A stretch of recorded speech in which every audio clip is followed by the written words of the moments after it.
no. You Yeah, think and those high conflict people, they want to control your power. And why do you think that is? Because they feel powerless. Powerless people react that way. Powerless people will put you down, play the victim role, try to manipulate you. So they're trying to get power somehow. Instead of looking within or reaching within or working on themselves within, they try to externally get it from. It's like a parasite, right? it is? It is. Parasites don't live unless once they're done feeding on their host.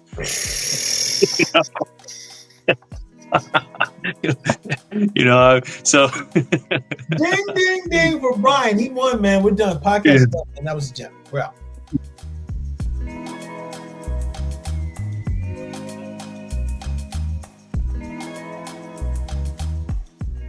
We are your hosts. I am Paul, co-host of More Than Black or White, author, seeker of knowledge, and a portal for what I found recently, the Shaman Mio Show. And so it is. Brian, who you with, bro? Oh man, I'm thinking about your shaman. I don't know who that is, but you got to fill me in later. Brian, co-host of More Than Black and White, about to be an author of my boy Paul. Get that book going, maybe Q3 coming out. World traveler, entrepreneur, seeker of knowledge. Yes. I love learning and love educating myself and others too. I love teaching. And so it is, bro. Big. So it is. Tell them where you're going, bro. Ooh, Monday night and 2 days from now, I'm going to the Middle East tour. 3 countries. I'm doing Dubai, which is UAE, and then Egypt, and then Jordan. Can't wait. I'm so excited. Right. Taking the wifey this time. Leaving the kid at home. I was going to ask you about that, right? Because when you told me. By the way, we're dropping them off at your place for 2 weeks. Thanks for watching them. Great. I will not be here, but yeah. Like, no, man, no. Yo, he will rough my house up, bro. He got so much energy. Huh? And another thing I did for the first time, I'll be 46 in March. First time today, a couple hours ago, my Hayani leaves. And right when she leaves to go get her nails done, Noah poops himself. I changed my first diaper today. 40, almost 46 years old. I was like, no, man. I thought I was going to go all the way and be like, never change a diaper. Right when that door closed, he's like, Papa, and he's like pointing at his butt. I'm like, no, you didn't. Then I smell it. And I'm like, you did. Oh, you did. So I changed my first diaper today. He's 2? How old is he? 3. Almost 3. Yeah. They're always going to have some surprises. And let me tell you what, that's a bonding experience. Yeah, I feel like we're a little closer now. I was like, man, I just wiped your ass, man. Like, you don't give me too much shit anymore, right? Smell the doodoo. You smell the doodoo, saw the corn in that mug. You saw it all. Bro. You know, it's like, I love it. If you listeners are still listening to us after 5.5 minutes, we love you. We love all right. Let's dive into this. Let's dive in. Okay. This podcast is for those that are looking to take care of their health and well-being, because Brian and I are here and intent on helping you to be an advocate for your own health and well-being. So we go over a lot of different topics, whether about like physical health, emotional health, social health, all these things. Today's topic is about how to deal with high conflict people. Okay. Yes, how to deal with high conflict people. We're maybe making an assumption, yet we believe that most people have some sort of high conflict person in their life. Okay. So what we're going to work with today is first defining what this is, but then also going over like how you avoid it, like how you deal with them. Right. So we got some tips. We're going to go through it. Before we go through these, what is, like, when you hear a high conflict person, like, what would be the best way you describe that, man? Man, for me, it's anybody that just always disagrees with you, always wants to play the victim role, always wants to be right no matter what you say, and they're trying to push your buttons to get a reaction. Those are when I think of high, and man, going back to all my exes. He's like, it's just toxicity. And when I'm around those type of people, man, my energy just drops. Tremendous. And it's bad. It's bad. What's the term people use for like, what is it? Not gaslighting. It's narcissistic. No. no, where they try to make you feel like it's your fault when you're trying to explain something. Like they do something wrong, and then they try to make it about you, and they're the reason they did that. I thought that was gaslighting. Is it gaslighting? Is it gaslighting? Okay, yeah, could be. It might be, but I think oh no, I know. I think I know what you're talking about. It is different than gaslighting, though. It'll probably come up.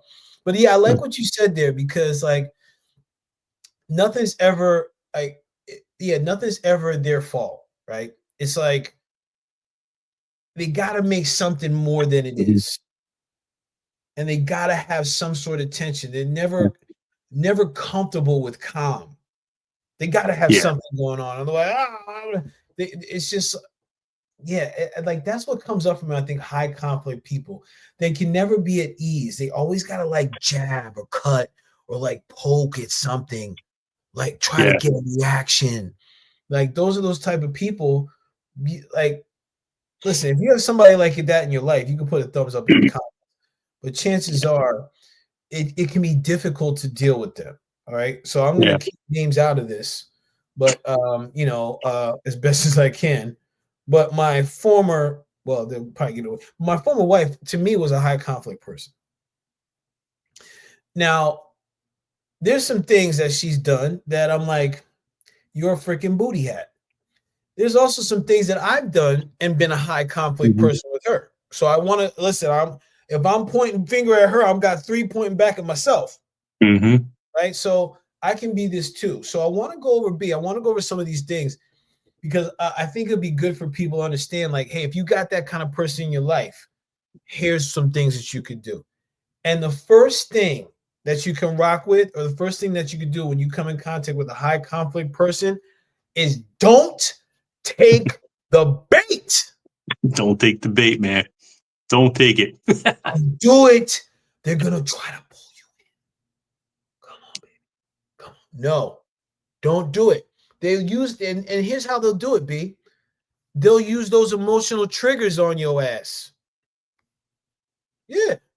Want to get your reaction. Yep. And we talked about that. They'll blame, they'll poke fun. They'll do all this stuff. It's like, what?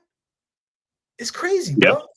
Have you had that where like they got you and like you fell for the bait? You're like, not that they got me, because I rarely ever have like an emotional reaction to something, especially when I know it's like, if I know the person, and like I'm thinking of one person in my mind, you know who she is, and we worked together with her, and we dated for a few months, and it's like she couldn't sit still. Like we couldn't just like watch a movie and chill. We couldn't go for a walk. Like any time it got to a point where she was like, it got to a point where it was like calm and relaxing. Like she would get on her phone because she's looking for conflict. She'd be scrolling. She'd be looking for things, just trying to like get into like a heated argument about that person with me and trying to see what my side of the story was. I'm like, I don't give a shit. Like that person that said that, you're not even friends with them. You follow me. Like, why? Like, what's the point? And then she's like, oh, you just don't care about it? Like, I don't understand. Like, I can't be with somebody that doesn't like view this way. I'm like, I don't go out of my way to look for conflict.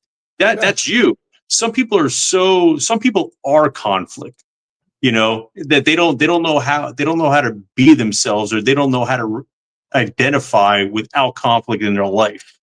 Like they need it. That's their personality.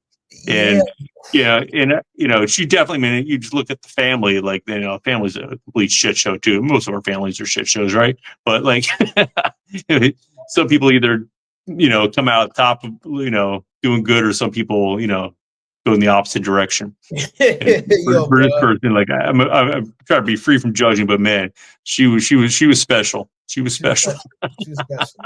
She was special. Yeah, it's wild, man, because when you're talking about this, it really opened this up for me about they're constantly looking for something. It's like they're conditioned to the conflict, and this is a piece, especially with don't take the bait, because people that are high conflict, they'll want to use the triggers. So like what I noticed what you said is that like as soon as there was calm, let me go find something. It's like that's a fulfilling thing for them, right? Like that's what they drive. They thrive on that. So when we're talking about, I'm going to put this up here. When we're talking about don't take the bait, there's gonna be an attempt to engage you emotionally. Like for example, when this booty hat said to you, like, you don't care? No. Yeah. Or when somebody's like, you never listen to me, huh? You're so selfish. Yeah. Oh, like they'll charge at you, right? Yeah, they try to hook you, and then they try to control the interaction. Yeah, bro. That way. Yeah. And it's like the analogy like we got was like, imagine somebody fishing with bait.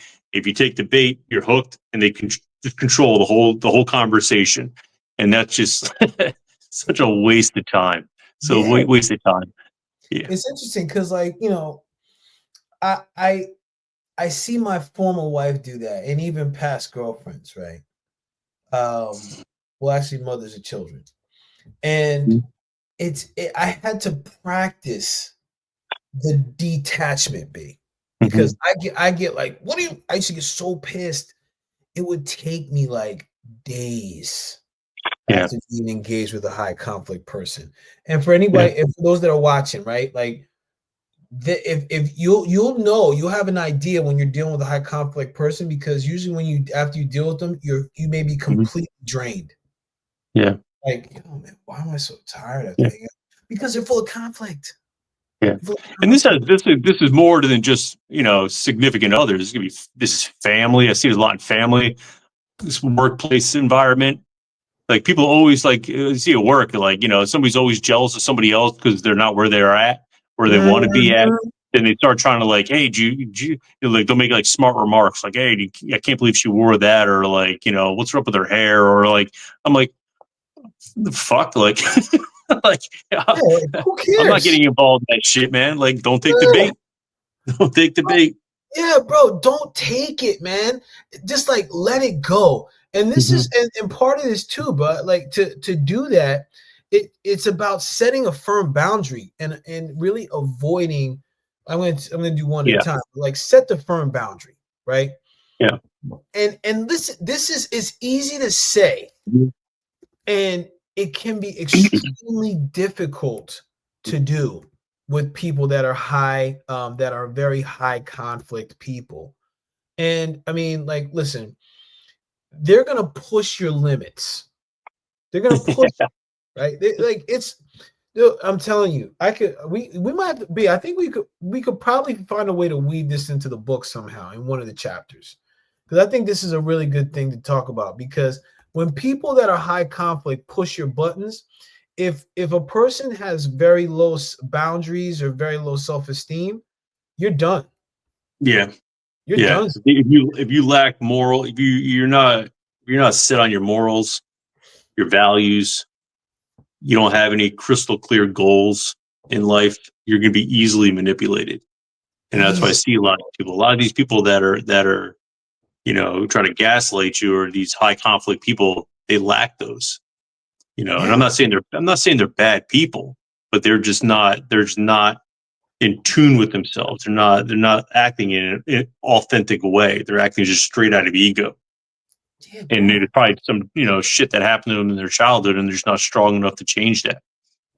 You know, which is, it's a shame. Or they've been hurt bad in a relationship, or a parent, or, you know, they had a bad experience at work where they maybe got fired unfairly, and now they're just like bitter at the world. You know. So you bring up a really great point, because like I'm just like, I guess I'm more connecting the dots. It's like if they're growing up in that kind of environment, and it's very similar to what we were talking about with one of the ex-girlfriends. That's their mode, that's their setting, right? Sure. So for them, like if they grow up in that kind of environment, they may not know how to really receive attention. So the only way that they get attention is by freaking being in conflict, getting someone emotionally engaged, because it's a charge for them. I think that's like what they're used to. There was right, B. They're used to it. So for them, it's like, yo, I'm gonna get this person. If you grow up in a house that's like, you know, parents are not showing love, and they're, you know, you're getting abused whatever way, you're gonna feel very uncomfortable when you meet somebody that actually loves you. unless you figure that out. And it's not going to be authentic love. You're going to feel it's going to feel real uneasy. You're not going to know how to, you're like, this is new. Like, I've never been around an environment that expresses love, and this person comes in, you're not going to know how to receive that love. Right. And I think it's a much when you're in that situation, it's much easier to express conflict than it is to work on yourself. Because when you work on because again, if you grow up in a hostile environment, this is what you're used to. You feel safe talking shit, or you feel safe, just wherever it is, expressing yourself in a negative way, than being vulnerable and trying to work on yourself. Be like, hey, what I'm doing, I know it's not right. It's fucked up. What can I work on? Maybe I gotta go talk to somebody. Maybe I need to do some ayahuasca, or I don't know. Yeah, whatever it is. That's much harder. Yeah. Yeah, do something. But yeah.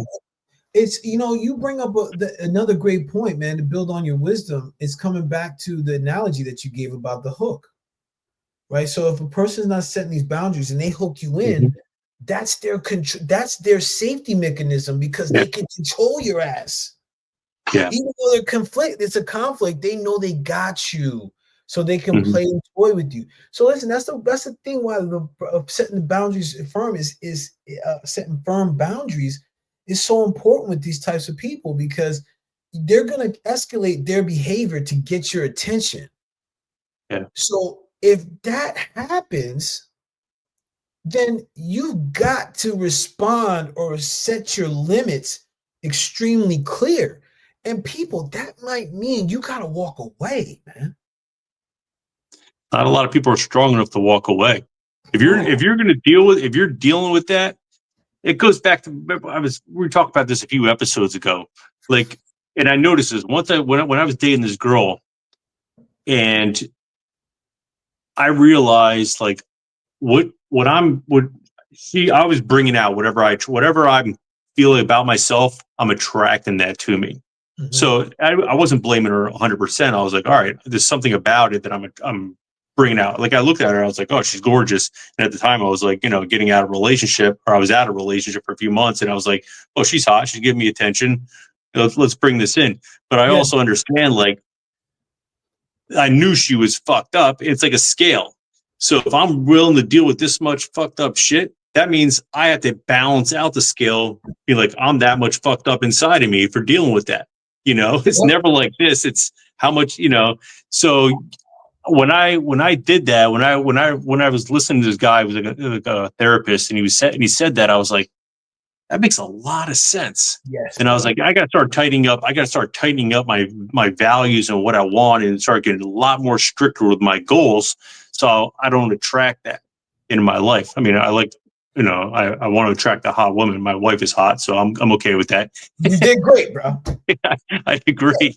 So but I think this is great, because you noticing that, I think that got you out of the cycle, so you can still have an attractive partner, and she's on point. Yeah. You know what I mean? She's not like, listen, we're all a little crazy, but like she's more in alignment with who you are, right? Because, dude, you bring that up, bro. This is something I'm so happy you did that, because people, if there's somebody in your life that's high conflict, chances are, like I was saying before, you're high, you have a receptivity to that high conflict too. Because there's something in life where it's like, well, hold up, what's the latch in all this for me? Because sometimes people will be in relationship with high conflict people and never leave. Yeah. They'll never leave, bro.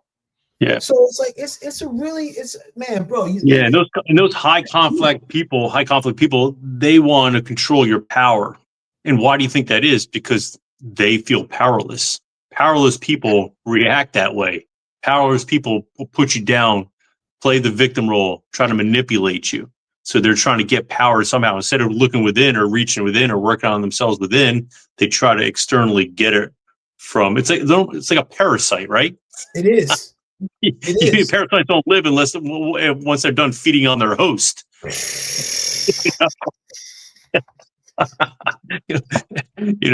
So Ding, ding, ding for Brian. He won, man. We're done. Podcast yeah. is done, and that was the gem. We're out. Yeah. So it's like, you got your parasites and your hosts. And I see a lot of men like this at the gym, even a lot of women, but mostly men are more willing to deal with getting shit on than I think women are. I feel like, maybe I could be wrong. I'd be curious to see what the women out there think, but I feel like a lot of, like, especially in the area that I live in, maybe it's they don't want to, like, they just kind of keep them happy, even though they're treating them like shit, just because they don't want to give half their shit away if they get a divorce, or they just are scared to be alone, or they need help with the kids or whatever like that. They just try to make things work. But I see, like, a lot of men, they're just like, man up, like, set boundaries, like, talk to your wife, go to therapy. Like, you need to either end this shit or you need to work on it, one or the other. Just don't be complacent, and, like, nothing's going to get out. You're not going to get anything out of it. Right. And your kids pick up on that shit too, and your peers pick up on that stuff. Bro, you know what that is sometimes, bro, that I really believe? And I'm going to go here with this, right? Because I think this is part of it, is don't try to change them. I think this is one of those situations, right, where, because I see, just like coaching and mentoring men, I've coached some men that are in relationships and freaking miserable. Mm-hmm. Usually their wife is a high conflict person, but one of the sentiments in those situations is, I'm sure she's not going to be like this forever. Bruh. I can change her. Change her. Or she's going to take responsibility, or he's going to be different. No, mother hoo-ha. Yeah. Yo, that's a waste. Or it used to be so good. Like, you go through that, 3 to 4 month honeymoon phase. Right. Everyone's amazing during that phase. Right. Then you can only hide it for so long. But I like what you said there. Like, you don't try to change them. I've had a lot of a lot of people like this too, because I was just fucked up. So what am I doing? I'm attracting fucked up people in my life. But I also had enough self-respect for me through every single one, where I was like, listen, I just don't like the way you're talking to me. I don't like the way I'm treated. And calmly, I would be like, I'm not a person that screams or yells or throws shit or whatever like that. It's not my personality. If anything, if you want to see me get really pissed, I get sarcastic, and then I'm really funny.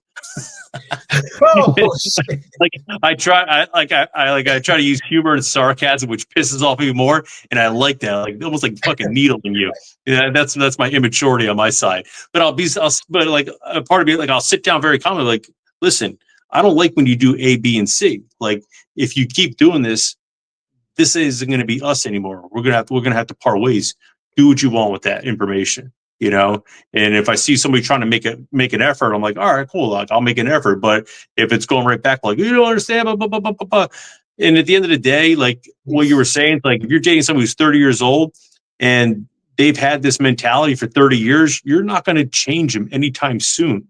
You could be fucking, have Jeff Bezos money and, have morals of, I don't even know, like, whoever high morals, and you're not going to change them. That person's always going to try to manipulate you and try to take your power.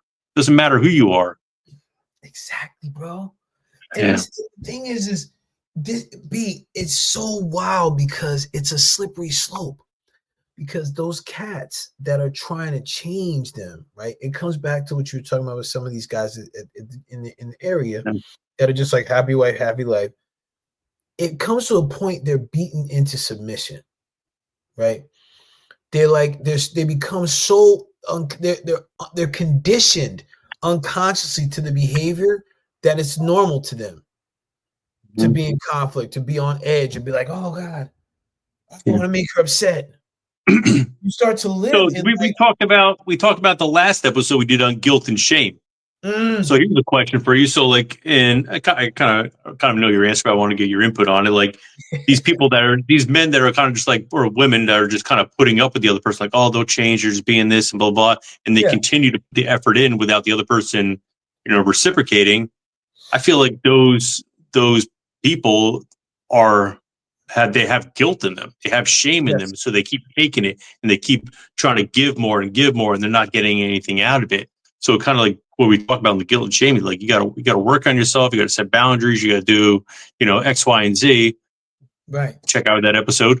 But I feel like that's the only way you're really going to get out of that. What are your thoughts on that? I mean, I agree with it. I think it comes back to, what was the first one that we had? Like Debate. Yeah, don't take the bait, man. Yeah. Yeah, I mean, I mean, damn, I just lost the question. I was so into it, but yeah, I think it comes back to, yeah, really not taking the bait and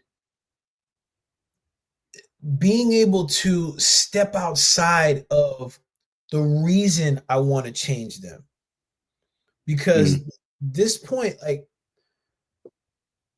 I went through a phase where, because I had so much guilt and shame when I got divorced, right? And like thinking like, oh shit, I'm doing what my dad did. I'm such a dick. Yeah. It was easier for the high conflict person or people to latch into me. Mm-hmm. Oh yeah. The other piece was, I felt even more guilty and was in more shame when I couldn't change them. Because I was like, damn, man, I must have done something wrong. Yeah. Man, I'm just not a good husband, man. And the thing is, a high conflict person will have you believe in that shit. Sure. Yeah. Like, you're right, you are horrible. Especially if you say it. And that's the thing, a high conflict person will listen to everything you say. And when you least expect it, they'll take that dagger out, hit you with the stuff. That's why your mom don't talk to you. That's why your brother kicked you in the shin. All this stuff. They won't bring up stuff, man. Like, damn. Yeah, like, God, damn, you remember I said that? That's cool. But bro, that's what happens, man. And I really appreciate you bringing it. I think that's a big piece about the guilt and shame in these types of situations. Because again, I think that's that draw too, B, right? With people that are in relationship with high conflict people, they're looking for that. There's a part of them that needs needs to be in this conflict with this person, so they could be like, oh man, what can I do to help you? I want to be there. What? Yeah. That's crazy, bro. It's a great question, man. Great question. Yep. Yeah, don't try to change them though. Accept their behavior is their responsibility. It's not, listen. And get over the guilt and shame. Yeah, that episode was good, by the way. That was a good episode. Take a look back at it. Now this goes to another piece, right? When we talk about not changing them, I think there's some expectations that come into play with this, right? So when we talk about these high conflict people, it's really, listen, you got to manage your expectations around them and your relationship with them. Okay. Did I spell expectations right? I think so. B, what do you think? Did I spell it right? Yes, I think I did. Sounds good to me. Yeah, good. Yeah, good. I didn't get the spell check, but whatever. But yeah, because high conflict people, they're emotional. They're not logic. They're not logic. Oh, no. There's no logic in that, because they're constantly in a fight or flight. You're not being creative. You're not being, like, kind of, again, like, if a bear starts chasing you in the woods, it's not a good time to solve a math problem. Right. That's not a good time to start, thinking about what, poetry. You're going to start writing a paper or what my next chapter of my book should be. Your body's we're not designed for that. Put that blood in your muscles and get the F out of town. Yeah. Yeah, man. And those people that have these high conflict people, they're in a fight or flight constantly. So you got to be like, I noticed this more like, at work, when I used to be a manager for, a Lifetime, and then I would work with people. My subgroup team would be the people that were always underachieving. So they wanted me to work with them so I can kind of push them to hit certain numbers. And I would have like weekly meetings with them, and I'd come back to, like, 1 week I'd be like, all right, I want you to do A, B, and C. And then the next week I'd meet up with them, and they half-assed A and didn't even attempt B and C. and right away, like excuses, or they would start crying, or they'd be like, this you weren't clear on what you did, and blah blah blah, or trying to like push the blame, or just being high conflict people. And you have to take yourself out of it. You can't. Part of me just wants to like pop their head like a fucking pimple and just end their life right there and just be like, you're fucking like a waste, Yeah, but the logical side is like, all right, I'm not dealing with somebody who's logical. I'm dealing with somebody who's emotional. All right, I need to kind of find this common boundary or a common, meeting place where we can both benefit from each other somehow. But you can't use logic with those type of people. It's unheard of. Yeah. And this is the thing, man. I don't know if we're gonna get into this, but like it's key to have support for someone that is familiar with these type of people, because a lot of times, like high conflict people are shifty, shady folks, man. Because to some they may be like, "Oh my God, they're so sweet. I love them. How could they think?" But blah, God, they be cutting you up like against you, like. So the thing is, having somebody that can support you in this, right, and like be like, okay, hey, this is somebody to talk to, but also understanding that, like you said, like if you're expecting them to approach a situation logically, it's not happening.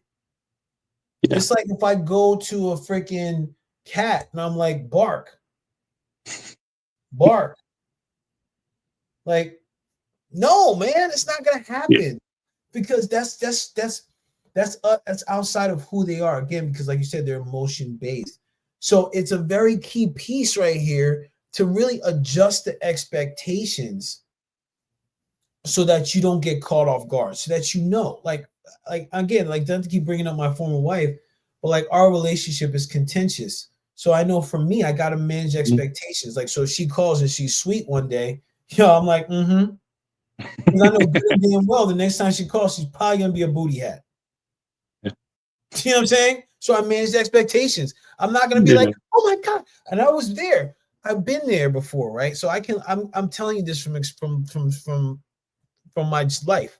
Like, I can remember, like, hey, I'm thinking everything is going great with the former wife. Oh man, we have great conversations. I'm like getting happy. I'm telling my friends, I'm like, yo, man, I think we're gonna finally get along and shit. Like, I'm all happy. Then I'm like, yo, I get a call. Hey, I said, hey, why did you do this, man? You did this, and this is your fault. I'm like,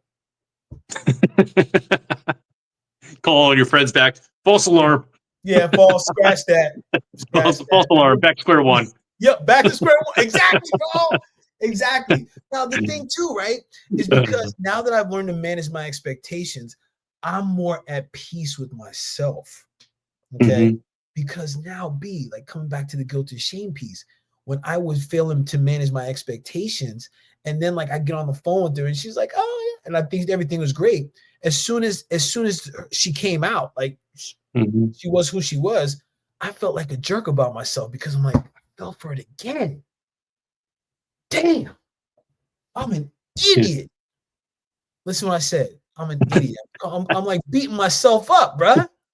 So see what that does now. Not only did she get me with the conflict, but she got me with beating myself up too. Yeah. Got you from both ends, buddy. Man, bro. She ran me over there and hit the reverse, bruh. You were in the dunce cap on that one.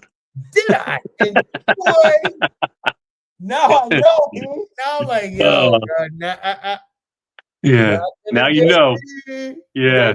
This time. Now listen, this is something, right? Speaking about with high conflict people, and the next place I want to go with this is documenting interactions. Okay. Now I'm gonna tell this for the folks out there. I mean, like, usually I'm working with men, but like I'm saying this for anyone that's in this kind of situation with high conflict people, is track your interactions with them. Why is that? Well, because they're always going to tell you did something that you most likely didn't do or didn't say. Okay. Just so they can, or they'll twist the stuff around. So you'd be like, I don't even know. I guess the example would be, did they give an example here? Yeah. If a difficult person changes their story frequently, keep emails and notes of conversations to refer back. Okay. If you're going through any kind of divorce or like tense things, please, por favor, document. Voice record, even though that's illegal in some space, but like, hey, listen, everybody got one of these. Everybody got one of these, right?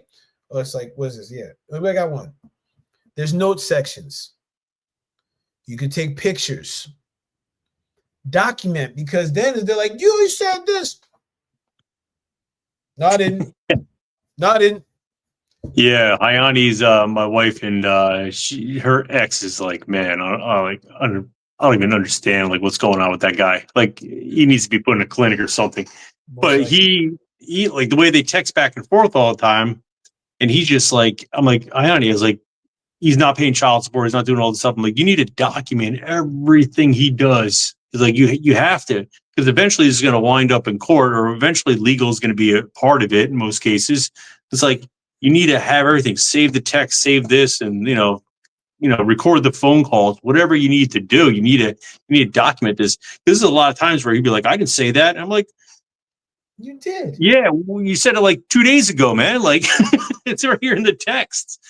Bro, so it's important if you're definitely like, if you're like divorced parent, or once like very toxic, it's super important to document that shit, especially if you haven't really gone through legal yet. Trust me, dude. Document everything. It's so, brother, you're 100% right.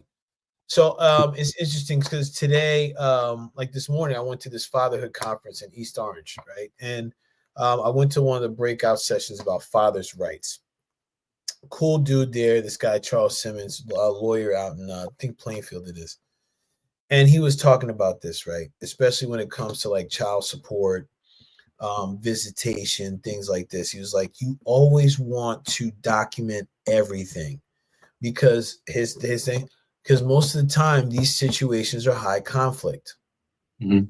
You may think, oh, she loves me, she loved me, or she would never do that. But let me tell you, him or her, they're going to be different in court.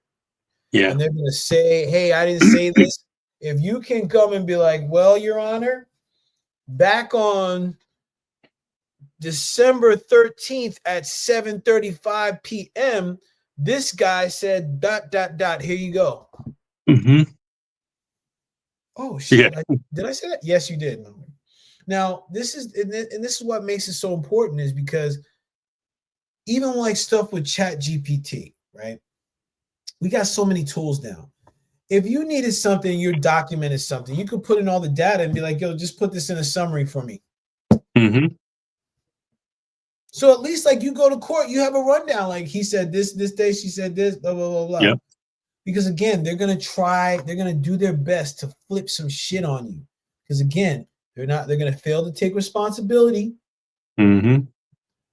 So you get to keep records to protect yourself. Key. Tell Ayani get his ass to court too, bro. Oh yeah.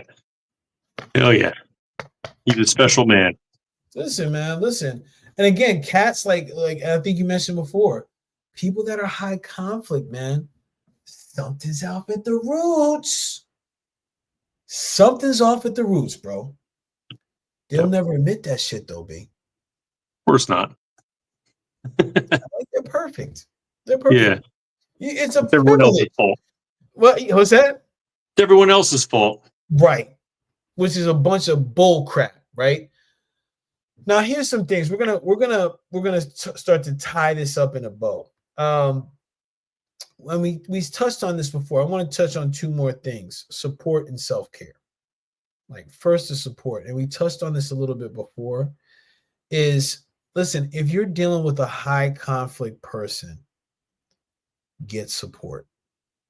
All right, get support, because you know what's going to happen is if you fail to get support for this, they could end you. Yeah, they could end you, man, and you could take it whatever way you want, but like, things happen in relationships where there's outcomes, but no one knows what led up to it, right? And most of the times in these situations, like, this may be a touchy subject, but I'm going to say it anyway. In domestic violence situations, right? A woman could beat up a dude, and the dude's not going to say jump, not going to say anything, because most of the time, if he reports, he's like, "Yo, you let a woman do this, what have you." If a guy does this to a woman, she's violent, right? Mm-hmm. If a guy even yells at a woman, "You're aggressive. I'm filing a report." This is stuff that happens out here nowadays, especially in family courts. Like, "You were aggressive to me. You yelled at me." Huh? You yelled? Throw him in jail. I'm being extreme, but bro, it's coming like that, right? So the reason why support is so key is that, listen, it's going to be helpful for you to talk to somebody about this and how you manage it. Yeah. And I feel too, it's like if you decide to stay in that kind of relationship, it's never gonna stay the same or get less. It's like a volcano, right? Slowly is gonna rise till it explodes into some kind of crazy situation. So you need to set those expectations. Like if you met a woman and you're met a man, and after a few months it's like there's some conflict going on there, and it's like you're kind of like, I don't know if this is the right person. I'm sticking out with it. I'm still going to stick with it for a little bit because, I don't feel good about myself and I don't have the confidence to try to find somebody else or whatever. Yeah. It's going to boil over.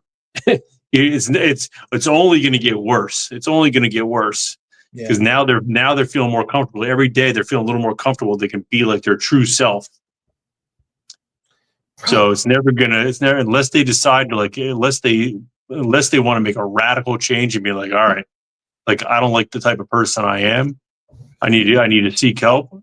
But most people don't do that because most people think they're right.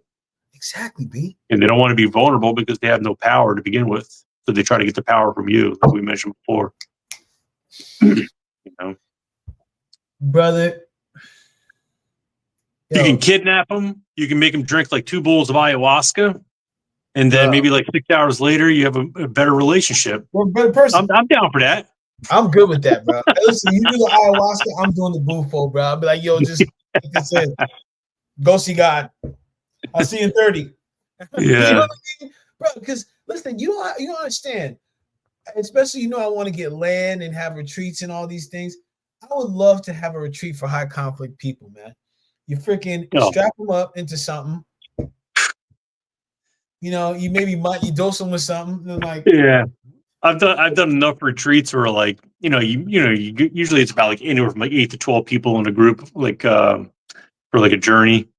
And, you spend like maybe the first like few hours just talking to people. Hey, where are you from? What's going on? Blah, blah, blah. And you can tell after about 2-minute talk, who's going to have a rough time doing this ayahuasca. Who's going to have a rough time doing psychedelics. And it's always the type A people.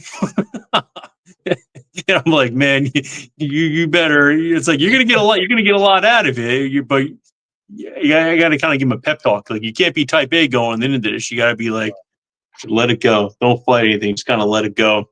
But high conflict people, type A people doing ayahuasca. That's fun to watch, man. Listen, I would have my popcorn out. I'd be like. They're in. They're in. How you feeling? One more cup? Let's go. Yeah, like, let's go, baby. We're about to get to the root cause of that problem, bro. Listen, so I've had some people that have been in relationships and they said things have changed, man. Things have changed. And I think it's important because, and especially as we're talking about support, B. And I think we mentioned this earlier. It's like dealing with people like this, man, is draining. It'll drain you.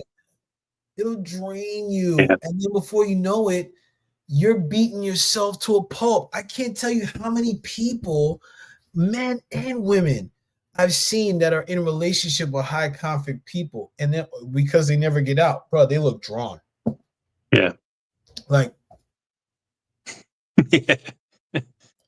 Like, yo, their body's like, all right, fuck this shit. We're just gonna die, and let's hit the reset button, brother. Well, that's the thing, right? And the reset button could be a lot of things, B. Yeah.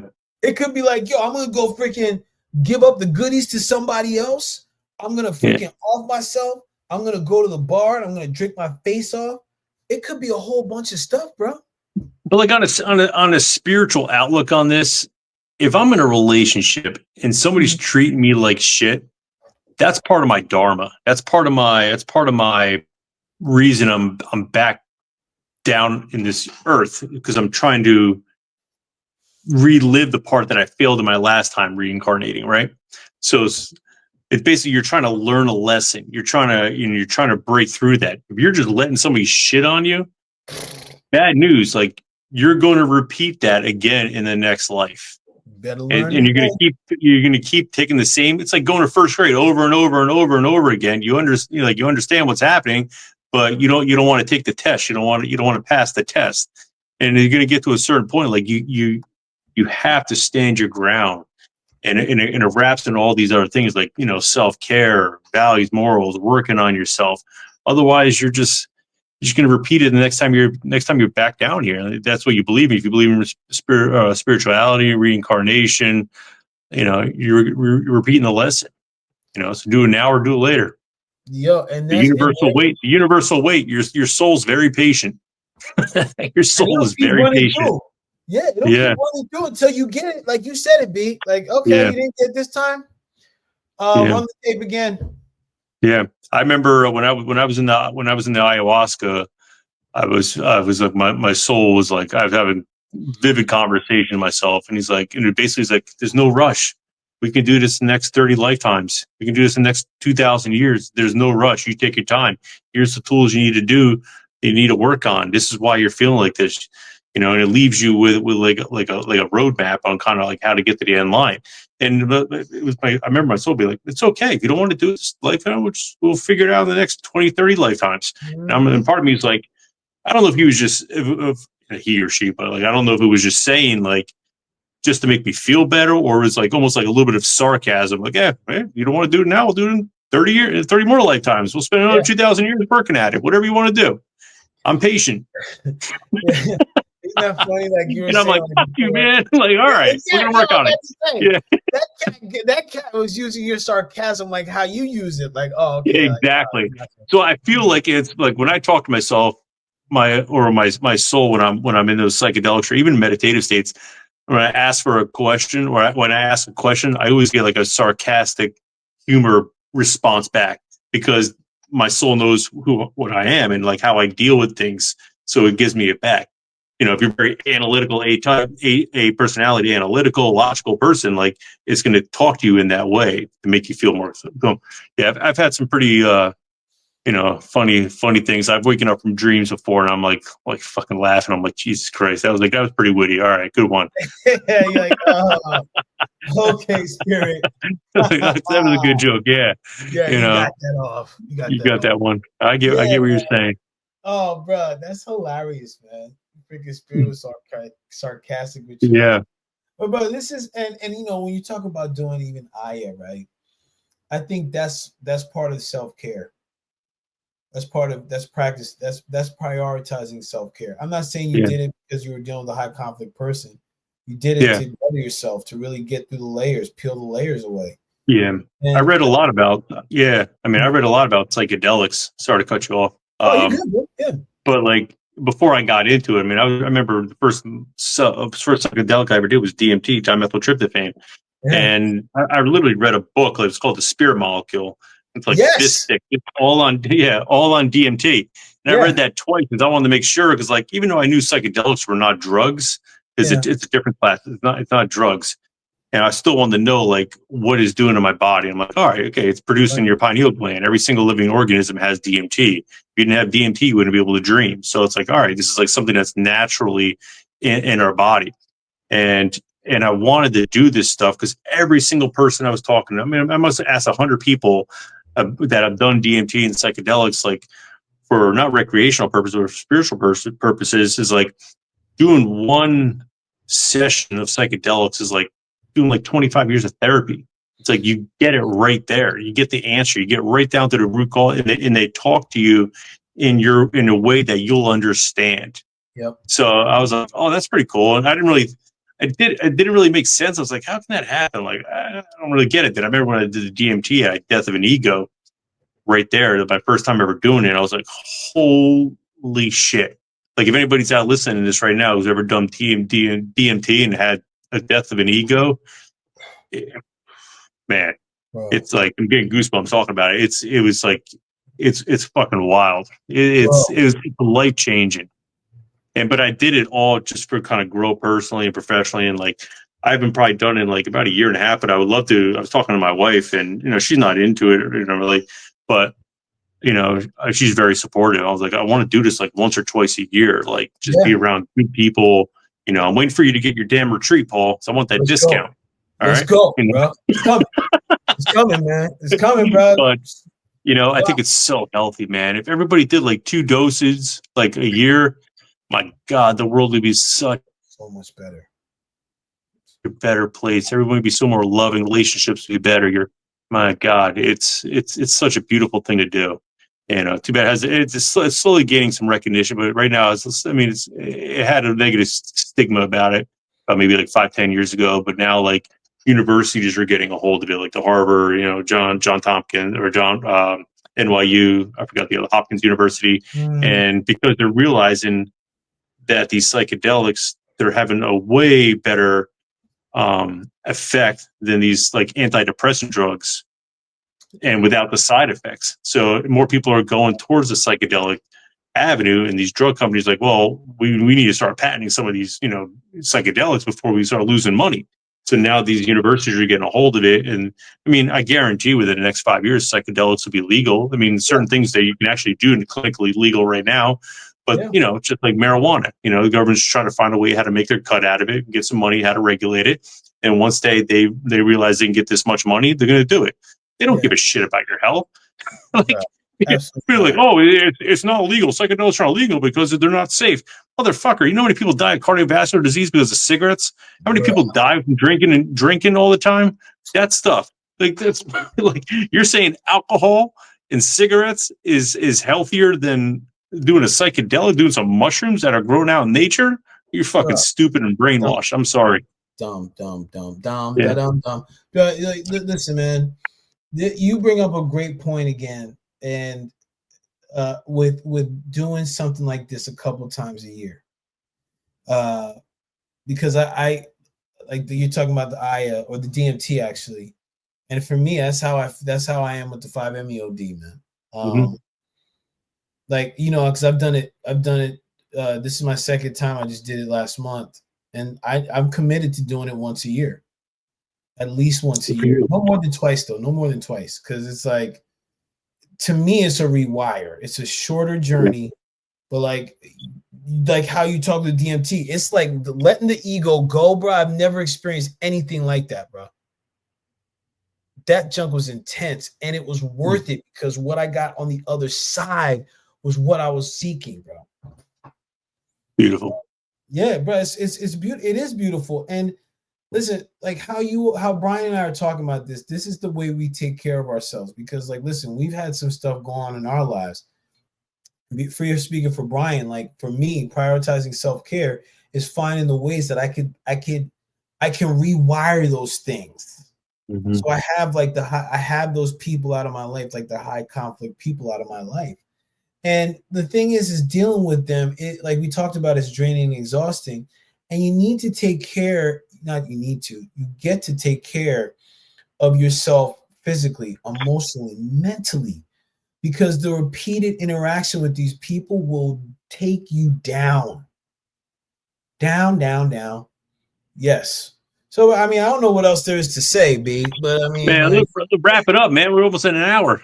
Let's wrap that shit up, B. Wrap it up, B. Yo, we're going to get a wrap it up box. All right. So we'll have one on each side. So as soon as we get to 50, it's like, wrap that shit up, B. Music starts playing like, but listen, people, like, share, subscribe. Okay. Like, share, subscribe. I gotta make sure I do that in the beginning, but whatever. But if you found value in this, share it with a friend.